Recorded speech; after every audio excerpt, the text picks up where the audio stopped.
let's touch on some of the big issues that are happening in some other states. Victoria clearly is very important with the focus in the lead up to the state election, but let's focus on Tasmania for a few moments, because you at ACL, you ran a full-page advertisement in the state's major newspaper last week, which says proposed conversion laws would criminalise parents who question their children's wish to change gender. What sort of reaction have you had to your full-page ad?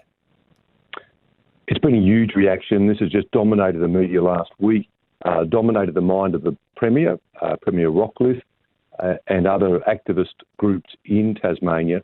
So the full-page ad basically said, it was a message to the Liberals, that if the Liberal government, if they support, conversion legislation, then they will lose government. That's the message. And it was based on very accurate third-party polling that said that most people don't know about this legislative initiative, but they oppose it, and they would vote against an MP who supported it. So that data was put out in a full-page ad, and frankly, people's MPs, their hair went on fire. The Premier is, meeting with Christopher Brough here last week, and very concerned about the ad. But Christopher's response was that the ad is meticulously correct. Christopher Brough here is our Tasmanian director.